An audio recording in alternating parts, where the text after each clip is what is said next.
Hello there and welcome to Shuttlebay 4. This is a continuation of our discussion on Star Trek Prodigy, so if you liked the first video, you should love this, but if you didn't, you're probably best skipping it.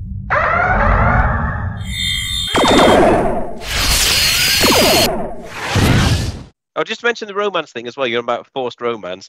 Dal, and I can't remember the name of the character now. The one that he kind of, Gwyn, that's it. It's kind of, from the very beginning, it's kind of obvious they're going to have a relationship, and he kind of almost grown, but it's done in a really good way. It doesn't feel forced. It grows slowly, and there's little moments like where they'll be sat next to each other, and the fingers will touch, whatever. It felt really genuine. I really bought into it. It is very subtly done all the way through. All the relationships are done really, really well. And it feels realistic, like you said. It doesn't feel forced. Those spoilers at the end, but when they kiss, it was a little kiss goodbye, and it was like you believed it. Normally that kind of thing, I'm like, you're like, yay. Because the relationship they've formed as a crew really, really stands out, actually, because it takes time. I think from the beginning of the series, especially the first 10 episodes, and then the second 10 episodes have a very standout to each of them. Yeah. And it is a learning experience. They are all learning. And then they all realise we are a crew. And then they realise we appreciate each other, actually. This is almost like Shuttlebay 4 is. Do you know what I mean? How protective we are now of Shuttlebay 4 and us as a group. Because we found a really good dynamic. That's what Prodigy gives us towards the end. It gives us a realization of this is all we need, actually. We don't need anything else. And we can do this. I will say, in almost any other context, that the people in this group may find reasons not to like each other and not to talk to each other. Oh, my God, yeah. Hundreds of them. Yeah. But what comes through... Shut up! I got hundreds for you, Penfold. I've only got love for you. That's the way. Go on, Patches. It's true. They're just making my point. Do you know what I mean? Those two guys are literally making my point for me, and it comes through. What I love about this show, I haven't watched it all. I haven't watched all of Prodigy. I haven't had time. I've watched a good few episodes. I'm waiting for Jellicoe. Seriously waiting for that moment. Yeah, no, do you know what? You've got to the point where it gets better. Honestly, it gets so much better in the last 10 episodes. What I've noticed is I was watching it wrong. I was watching it where I could, like iPhone, iPad, that kind of thing. That is not the way to do this. No. And Dan said it all about the aspect ratio, about the lens flare, about the ultra wide angle. It's so crisp. It is so unbelievably crisp. The characters are like we say, that Star Wars animation, but the effects and the set, the backdrop actually is just dripping in detail, and it's so crisp. On a big screen, I watched 1 or 2 episodes. It looks amazing. It looks amazing. First of all, I got the graphics. I got the visuals. For me, the music is okay. It's not iconic. He's not a fan of the theme, people. No, I'm not. I don't think it's the best thing I've heard from Star Trek. I don't think it's up there for me. But then it's new. It hasn't sunk in. Then the messages started coming through, and I was amazed that they got so much crammed into 24 minutes. Yeah, they do every episode. They really do. It's amazing. So it's a serial story, and there's an arc through the series, and I get that. So we don't have to get to the end of and make that particular point in 25 minutes or 40 minutes or whatever. Yeah. But we do make a different point every episode, and we do cover things that are horrible in the world, like loneliness, like slave labor, like child labor, like not communicating, like struggling to communicate with authority, like struggling to discipline yourself, struggling to regulate yourself. You know, all of these things are covered beautifully and quite crisply in nice little chunks. And that started coming through, and I really enjoyed that. I think as well, because it's from the younger perspective. I think the characters help the younger people get into that, what you're saying, you know, the growth and the issues they're dealing with, because they can identify that they are younger. You can tell they're younger characters. Yeah. And it's interesting that each of them have their own different little problems they're trying to deal with. And so that's really important. Yeah, it's really, really good. And again, it's Star Trek. It's Star Trek all the way through. You've touched the ship already. The ship. I like the fact that you can see in from the side of from what is in effect the saucer section, the front bit, the windows are massive. Yeah, they go all the way, don't they? Yeah, you can. There is absolutely no reason to have a metal hulk with small windows in space. The International Space Station's kind of held to. I learned this at a Star Trek convention. Actually, they had ESA, European Space Agency. There, it's mostly held together with gaffer tape. When they get like micrometers and stuff like that, punch holes. The whole universe is held together with gaffer. But gaffer tape does the job. It keeps it airtight and that pressure balances. So why not see inside the ship? Why not have those massive windows so you can see through the deck?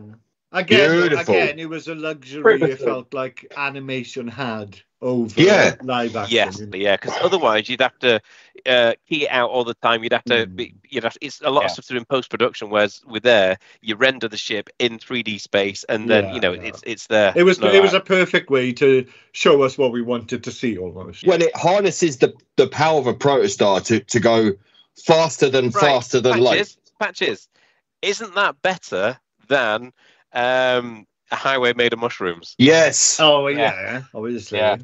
To be honest, it's don't get there immediately though. It's very close to the Romulan singularity. Do you know what I mean? Yeah. There is massive. That's what I got from it. They seem to emphasize that technology a lot. Yeah, it's like a very tiny little Dyson sphere, really, isn't it? It's like. You've got this energy source and you completely surround it. So all of the energy emitted from there, you can absorb all of that. And you've got the two warp cores that come in at the side. Here, there's two stacked up in amongst this, like either side of this protostar. So it is like the nitrous oxide of Star Trek, basically. That's what this is. Do we know how fast it goes when it goes to that? Really fast. No, but they say they go in 9.9. Ludicrous speed, ludicrous speed. It's like they nearly turned into salamanders at one stage. Okay, that's how fast they're going. Okay, just go back to what they say in the episodes. They do say at one point, Jankum Park says we're going at 9.97, and then they release the Protostar. The nitrous basically pushes them from 9.97 to 9.99. 99999 recurring.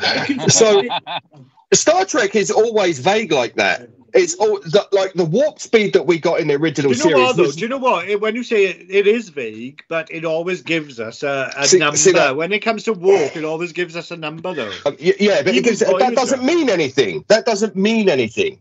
The numbers don't mean anything.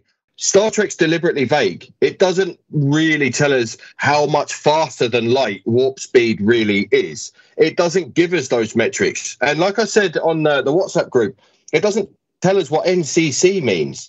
It doesn't tell us a lot about living in the Federation as a citizen. Star Trek's always been vague like that. And I like the fact that it's vague. I like, again, opposite to Star Wars, you can do that with Star Wars. You can go in and you can say, well, this is this, that's that. On this planet, you get these people, and that's what the architecture's like, and this is established and that. But Star Trek keeps a lot of it vague. So I do like the ship, and I do like the speed that it can go to. The NCC did stand for something, didn't it? No. Naval construction, wasn't it? It did stand for something. NC is the American one, and CCC is the Soviet one. It was an abbreviation for the Naval Construction Contract. That's not ever established anywhere, and that's just someone. So NC is the American one, and CCC is the Soviet one. So they made it NCC to blend the two, but they never assigned when they come up with that what NCC means. Like USS is United Spaceship, but NCC never got. I don't think it's. I think on the internet people have kind of come up with their own, but I think within the Star Trek universe, I don't think ever NCC's been. I might have it wrong, but I don't think it ever has been. I think people have. No, it doesn't.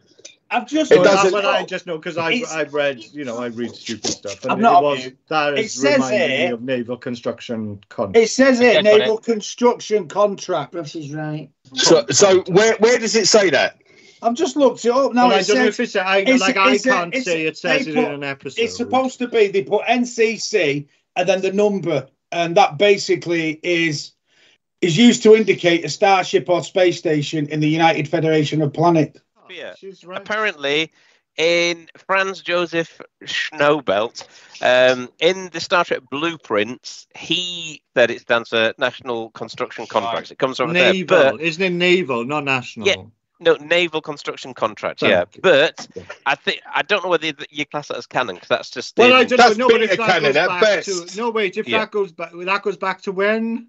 75, when the Star Trek blueprints were released.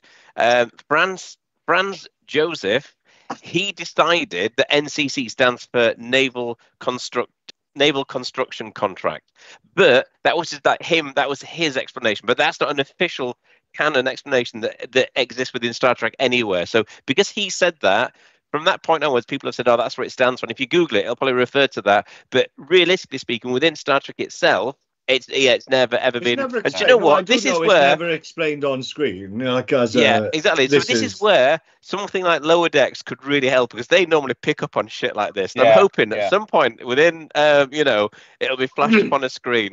But as it stands at the minute, season 5. It doesn't. It's never officially explained in Star Trek what NCC or NX stands for. So argument over. Right. You think that's the argument over? Do you? Oh yes, yes. As far as the edit's concerned, it's finished now. Characters. That's characters. Yeah. So I can't remember any of the characters' names. I can't. Rock, I can remember. Yeah. And Murph, is it? I named him Murph. I can't wait to hear what he has to say. Oh, I love Murph. Not just Murph. Yeah. Murphy, I can understand. Murphy, I can get. I don't get the characters' names. They haven't stuck yet. I haven't watched it all though. I haven't. The characters are very individual, and I like that. It's very Star Trek in a fashion. There's no two characters that are like kind of the samey. They're not pulling out the same bag. It's not a group of clones doing clone stuff like, hey, I'm working the ship. It's not that, and there's no room for extras really. All the characters play a decent part, and I like that about this show. What the genius of this is having Janeway there, because watching this as an adult, you get the adult perspective. She's watching them, and she's kind of gently guiding them. She's letting them make their own mistakes, and she's letting them come up with the answers to the problems themselves. She doesn't say to them, right, listen, what you need to work together as a crew, blah, blah, blah, blah, blah. She'll say to them, look, we're actually working together as a crew. And they're like, oh, yeah, we are. she gently guides. And I think the fact that Janeway's there she kind of represents us as an adult, I think, watching it in some ways. And if she weren't there, I think it would maybe have a slightly different dynamic and maybe would feel a bit childish. But I think it was just great having her included. And that's, do you know what? It's quite nice to see that authority figure never shouts, never loses her temper, never makes never descends to the level of a child to make an argument. Do you know what I mean? She doesn't become like an 8-year-old. Yeah, but you smell as well. Go on. Yeah. Finish it then. Finish what?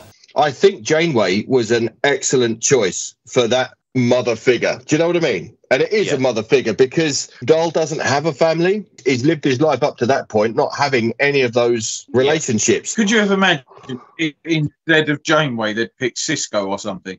I think Cisco wouldn't have worked. No, I think Cisco could work because I think Picard. I don't think would have worked. I love Picard. He wouldn't have worked in this. Yeah. Picard hates kids for a start, so Picard wouldn't work.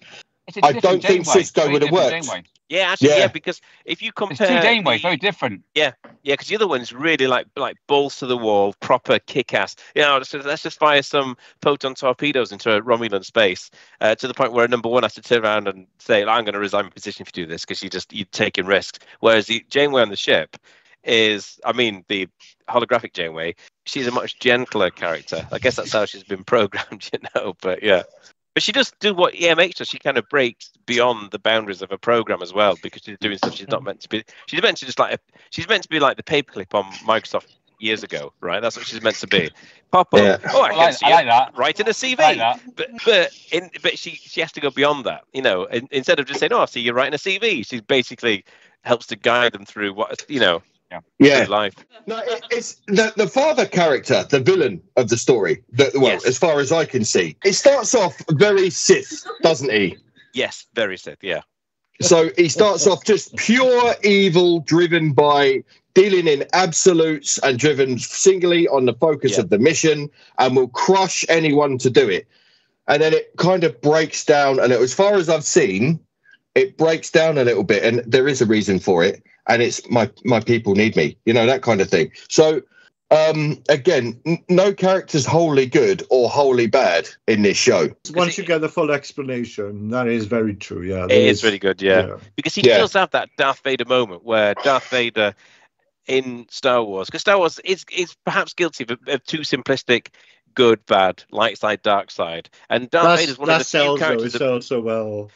But Darth Vader is kind of breaks at one stage where when he realizes, of course, when he looks at Luke, and you get that moment in this as well. Yes, you do. But like you're saying, you can understand his, because at first he's just this evil, nasty, but you do start to understand his motives. And you do start to realize actually what he's doing is it's almost selfless. From a belief point of view. From a belief point of view. I mean, it's clearly wrong with what he's doing is clearly wrong. Yeah. We do have a droid character as well, which is like a sidekick. Which is what we've mentioned before I joined, maybe. Oh, no, you were listening. We've all felt that droid character is the Star Wars effect. Yeah. It felt like Star Wars. Are we talking Zero? Or Dreadnought. What's my take on basically the ship replicator, the shuttle builder? It's like a 3D printer on a ship. Yeah, which I think also that should have been available. I feel already in series we knew, because the original it's an obvious thing. You know what I mean? It's like, come on, you've got replicators, we've got 3D printers. This is literally just tell the computer to build me a fucking shuttle. When the original series came out, I think that would have been a bit of an ask to get people to buy into that. We've had Star Trek introduce us to the possibilities of what we can invent. Yeah. Some of the things are a bit more tricky. Transporters and replicators and limitless energy, matter antimatter conversion into energy. That's difficult. This 3D printing of a ship, the world has taught Star Trek. Do you know what as well? Voyager, I guess in the 90s, it wasn't a thing, and so maybe they didn't think forward in that context. But the most I saw people like 3D printing with like key rings and stuff like that, a very rudimentary basic. Look what I made. And they spent thousands on this kit. And look what I made. And I'm like... I remember the first convention I went to in 2016. There was a stand there that had quite really, really good they said 3D printed models, and you could come and watch them do it. And it was impressive at the time. And it's crazy though when you think about the exponential technology thing that's going on. We're talking about Voyager in the 90s, and I went to a convention in 2014, and it's already gone that far. Building R2D2. Yeah, 10 years ago, I started building an R2D2, a full-size R2D2. I've got it looks amazing, but you don't. Yeah, but I've not touched it for about 6 years. But when I first started doing it, 3D printing was not possible for any maybe some of the parts, but that's it. And since then, now you can do a full 3D print. I mean, to be honest, it's not good to 3D print because the PLA whatever isn't great with heat and but you couldn't do that before, and it's completely changed. Because I'm quite a member of several robot building forums, and it's completely changed because now you can the stuff that before you had to find someone in America that could produce this, someone in Germany would produce that, and you have to send it. Now it's just like you just get the files and you can print it yourself. And it so massively.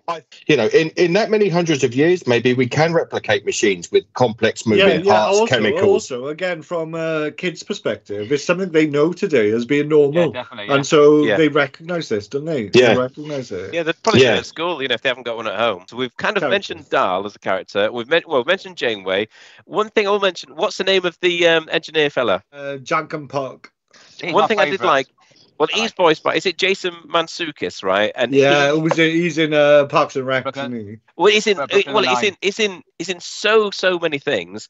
But his friend, because I listen to a podcast it does a voice on Lower Decks. It was quite nice that these two friends now have both got a character in Star Trek animated series. But I thought that was a good character. But Rock Talk was my favourite character, without a doubt.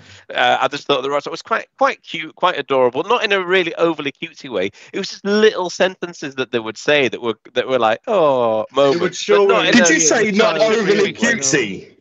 No, it's massively overly cutesy.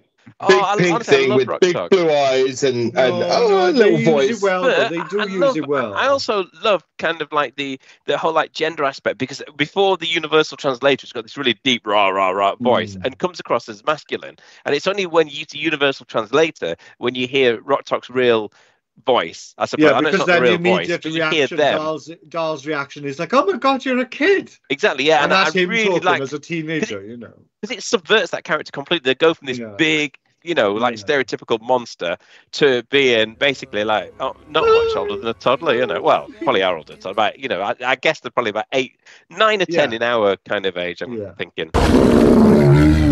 there is a lot of mileage left in these characters, all of them. Do you know what I mean? I'm halfway through. Season 2's coming. Yeah, but we could really, we could do more. We could see them really mature. We could do the thing that The Simpsons didn't do, and we could kind of grow them. Yeah. From the whole series, the one aspect I love is the fact it's the first time really we've ever had to come from a perspective of these people don't know Starfleet. They don't know what Starfleet is. They don't. And I love the fact that there is a learning journey for them, not just with themselves, but with the fact that Janeway is teaching them about Starfleet and about Starfleet values. All of them kind of relate to them because they are just values that everyone should have anyway, and then decide to commit to them. It takes a very good journey, though, and then defend the Starfleet values with their lives, basically. Well, again, it's like a new audience is what they were going for. So from that point of view, it does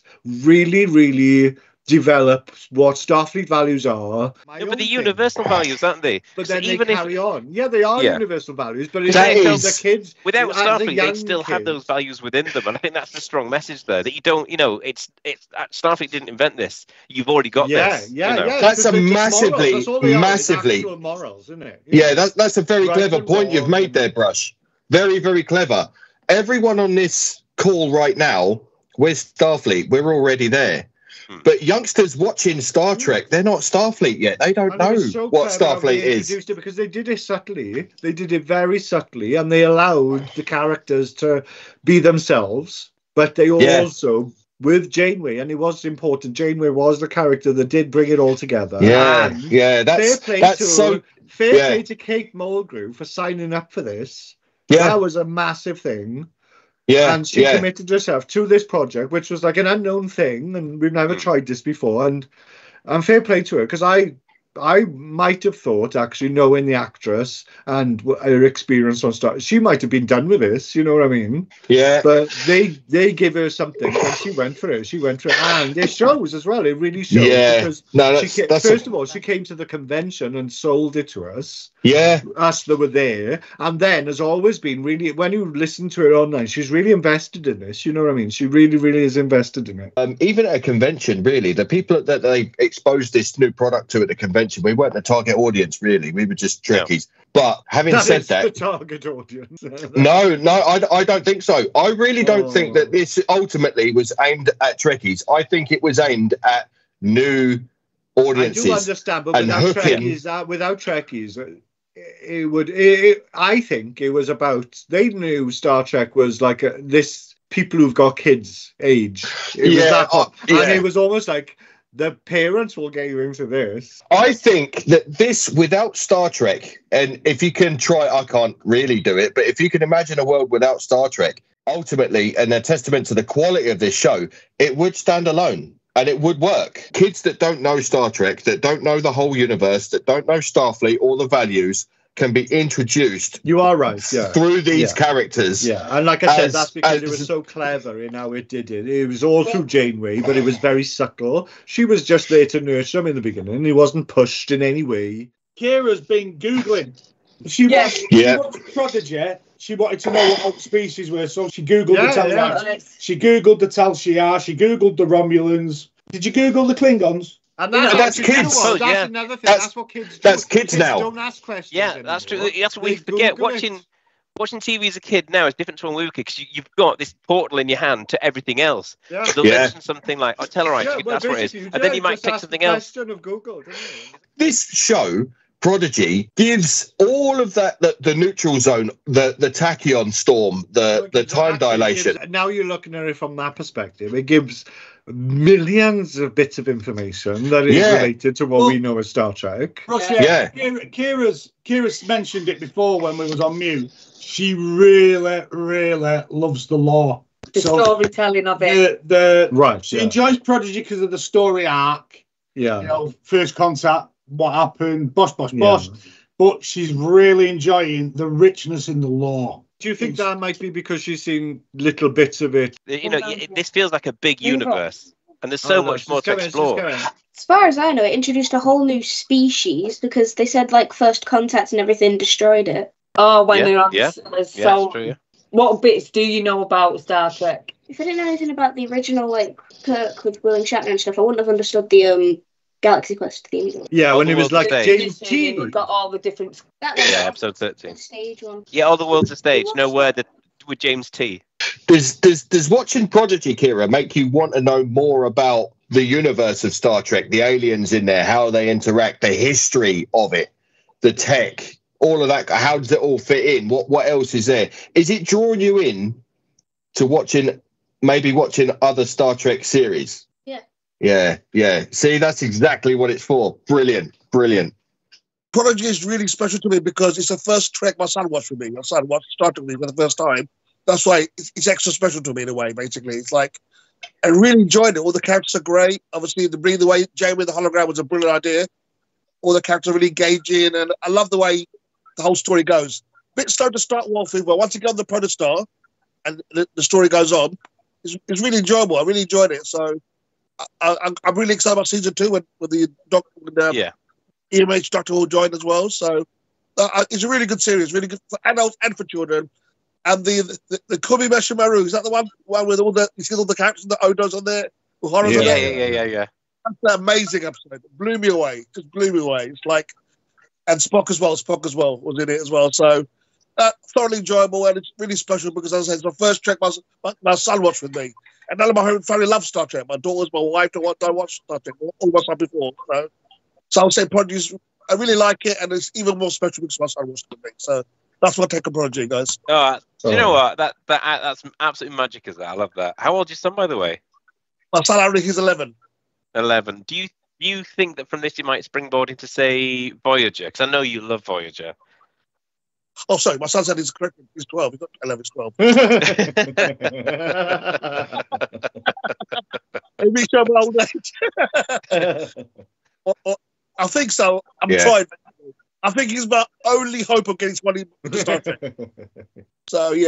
But it's great.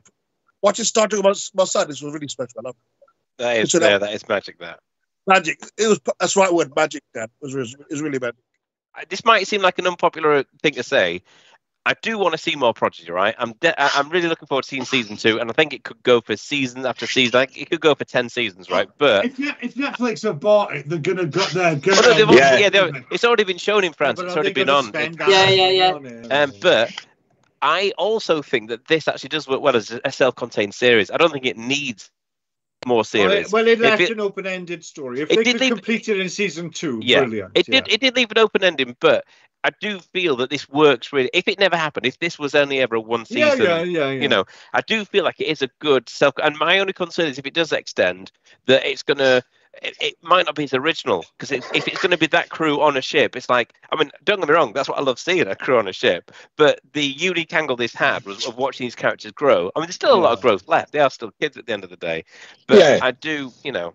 But is it worth touching on the things that maybe we didn't like about this series? Because this series, well, I haven't maybe are a few bits. I'll briefly go through characters. Characters. Go on then.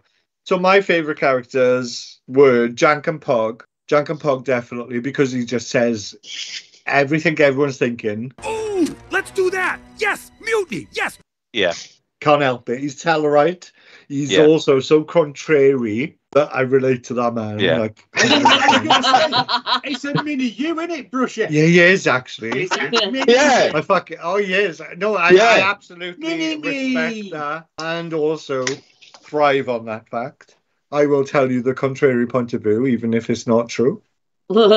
He says his name so many times. It's like, I can't forget his name. It's Junkenpog. Junkenpog says. Like a Pokemon, isn't he? Junkenpog says. You understand Jenkenpog? Wait, Jenkenpog understands you? Later on in the series, he meets a Starfleet Tellarite and realizes that he tells him, you're called Pog because you're the runt of the litter. But he's the brilliant engineer.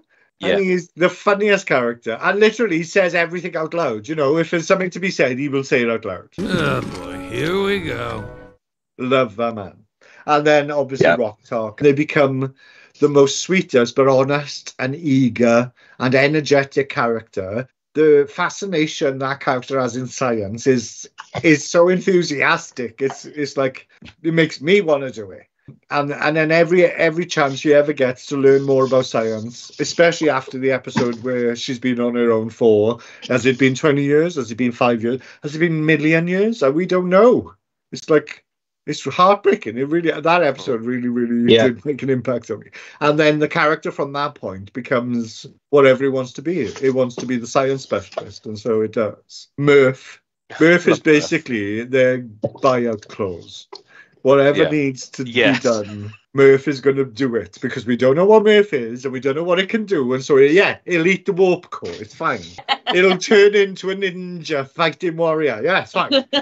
You know what I mean? Whatever Murph needs to do, Murph's going to do. So that's their get-out clause. Rock Talk and Murph have got a great little now there's a few relationships like that. There's Rock Talk and Murph, because Rock Talk, being the kid, is actually Murph's mother, which is weird. Zero Medusan. We know Medusans. The voice acting of that character is amazing. Like, literally, every time I hear Zero, it's like draws me in anyway. It draws me in. Murph, you've settled in. I look forward to sharing this experience with you. So the main characters, Dal and Gwyn. Like, Gwyn is very unlikable, if I'm honest. Gwyn is unlikable, but Gwyn forms really nice relationships with certain characters. Rock Talk. Her relationship with Rock Talk is really sweet. And her relationship, which is actually more from Zero's side, because Zero tries to help her, is beautiful. It's a really, really nice relationship. And she is going through her own arc, and I don't think they wrote her arc as well as they wrote others, because she's a bit more mature, though. It's a difficult arc that she's going, because it's like involved with her dad and her loyalties, and then being also the alien to this crew because she's the outsider. You were one of the fucking prison guards, you know what I mean? And but she's a bit more mature as well. She is also more mature, you are right, and also has a massive understanding of the universe compared to these little kids. So, and Dal as well. Dal is, you could say, unlikable, but I actually think he's very ballsy, and he's a wise guy. He's a total wise guy. But it actually, when you start to learn about the character, it only comes from the point of view that he doesn't know anything about himself. He doesn't have a family. He's actually a scared kid that just shows that by being, this over-exuberant, naughty bastard character. It's the exact, which is what is actually true. It's the most cocky and confident. When really is a vulnerable kid, because he is the most vulnerable character in that whole series. And I do like the character arc with Dal as well, because it takes him a long time to be not a dick, if I'm honest, and Janeway teaches him a lot of it, and he really does really grow, and he cares and starts to realize the vulnerabilities he feels other people feel as well. Is Zero? Zero's not a kid. No, Zero's a Medusan, and so I think Medusans are just always ancient in me. Well, Zero as well is kind of like, I got the feeling that Zero comes across as like a non-binary character as well. You know, doesn't have a gender, which I thought absolutely it came across, because the character who plays, the actor is male who plays Zero, but the voice doesn't come across as. What I don't like is. I mean, it's overall, I can't really put my finger. It's not for me. It's not. I wouldn't watch it over and over again. You haven't finished it. Yeah, but there isn't enough. It does get better. Are you struggling Are you forcing yourself through it now? Yeah. Okay. Rather than enjoying it, I get you. I am. There's nothing really that I don't see, but I know it's not for me, and I know it's not for me. Yeah. Are you Are you somebody that generally doesn't like animated stuff anyway? Love animated stuff. Love Big Mouth. Love Archer. Love Rick and Morty. Love all of that. This is in Big Mouth, actually. He loves Futurama, for God's sake. Futurama is... How could I forget? End of. I am Zap Brannigan. We can't be too careful with these codes. Rumor has it a double agent may be aboard this very ship. You, Ensign, what's your name? Hugh Mann, sir. Now that's a name I can trust. I can't really disrespect or trash any element of it. For what it is, it's well done. It's visually very stunning, but I'm not getting enough from it. Was the last episode the one you watched, the Ball Cube one? Yeah. I love Prodigy. I really love it. I think the first 2 episodes aren't particularly great, but I don't think they're poor, but they didn't suck me in. And to be honest, when Brush wanted me to watch the premiere with him, after already seeing it... I don't think I knew you'd already seen it then. Yeah, well, I wasn't really... I was like, well, I've already done it once. I really wasn't that bothered. I wanted to watch the rest I'd of the season. made a new friend, and he was not going anywhere. Going anywhere, like cable guy. So the first 2 episodes, but I do think the first half of the first 10 episodes, if we divide it into 2, because it was released in 2 parts. In fact, if you bought the very first, the episode 10 feels like an ending to a beginning, you know. It does, and also if you buy the first Blu-ray of this, it was just episode 1 to 10. You kind of ripped off because since then you get all 20 episodes. But the first half I thought was really strong. Apart from the first 2 episodes, which were a bit not great, but I thought they're quite strong. And then episodes 11 and 12, I've got a comment here that I think 11 is the weakest episode, and I think 12 is another weak one. That's the Borg one. But there weren't poor episodes. There were still bits in there. Like I said, I think the Borg Cube it's probably the best visual I've had of the Borg and the Borg Cube. I think it was absolutely spectacular. But what comes after episode 12, right? And this is why I said to Patches, is that the last one you've seen, the one with the Borg? Because the next episode, Patches was saying, it's not for me.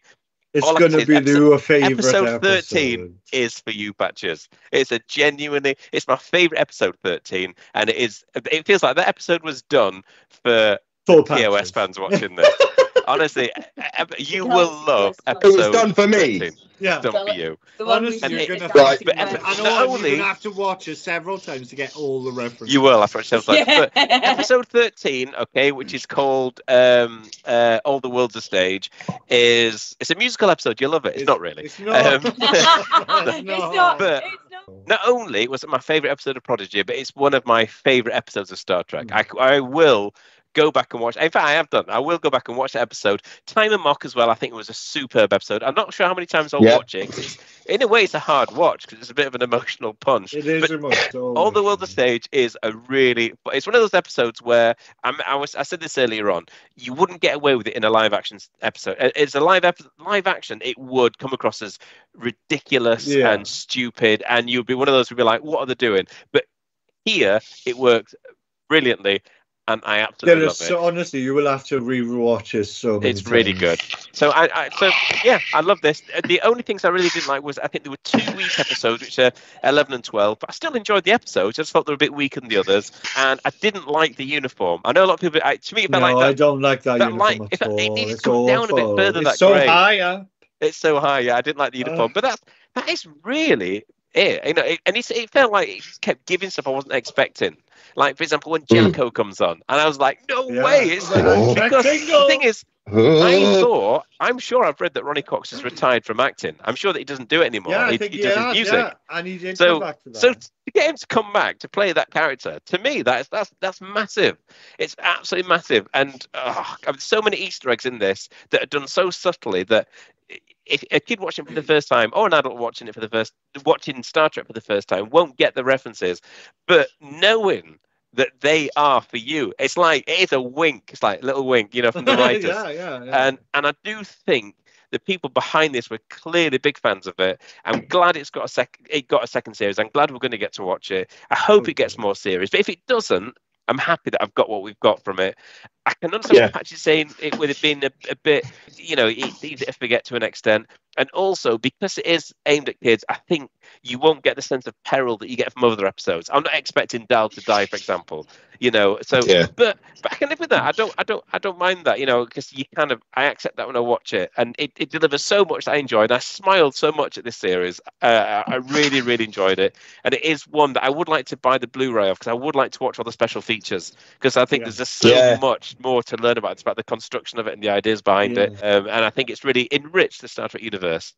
Picard season 1 and 2, I didn't feel enriched the Star Trek universe. I know some people will love it, and that is fine. I love the fact that people love it, but for me, it didn't add anything, to the point where it annoyed me and upset me. Whereas this did add a load. We've got like we said earlier, we've got new species that we haven't seen from one episode to another. It's like the Zindi. You don't ever see the Zindi again. And it's like they bring back. They're very clever now. They do that as well, because it's like, why would you do that? There's no reason to do that for kids. They're doing it for us. You know what I mean? That's one thing I didn't really like, is I wasn't entirely sure where we were. Did this ship with this travel thing? References though, because Janeway's back in Alpha Quadrant. Chakotay's. Certain things. Having said that, having this ship that's come so far. And it must, because of its new type of propulsion, it's come so far. And did it go to the Delta Quadrant? If so, why is there a Tellarite there? Why is there these things? Why do they know about Starfleet like that? What? I don't. Well, I just don't know about Starfleet, to be honest. Like in the beginning, and no, the Sith guy, and I'm going to call him that because that's what I see him as. Like Darth Dad. Yeah, Darth Father. Right. It explains all that after episode 12. It does, yeah.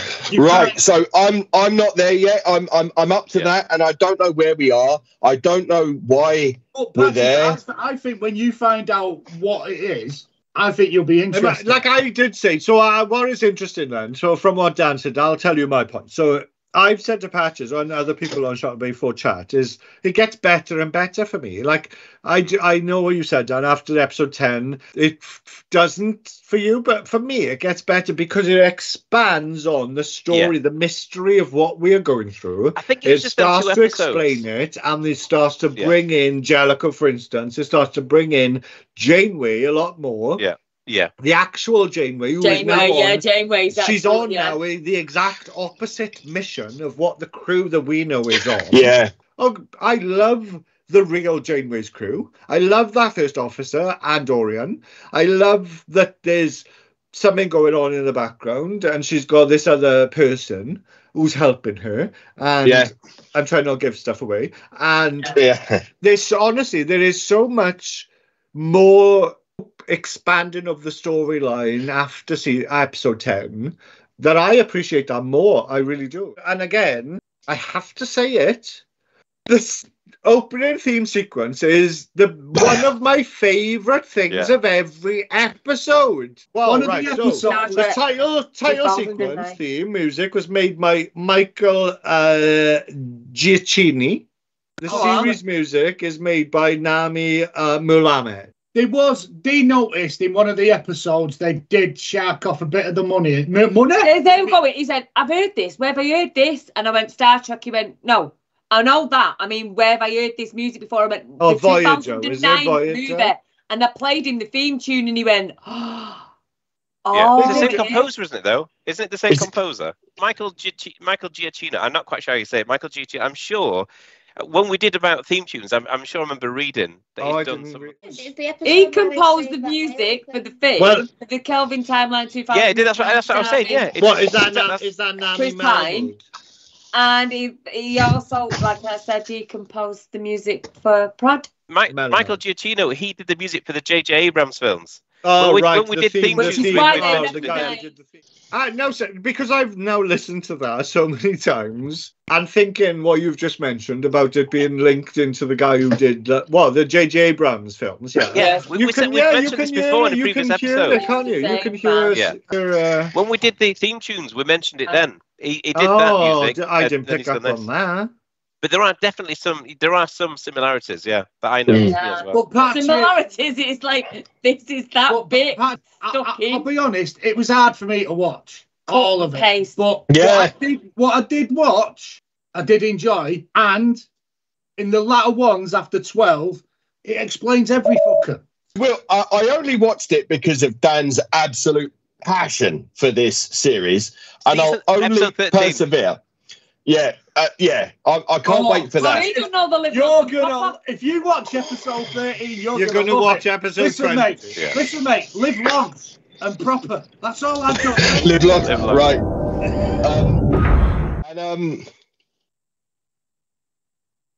How could I put it? Is Patchy speechless?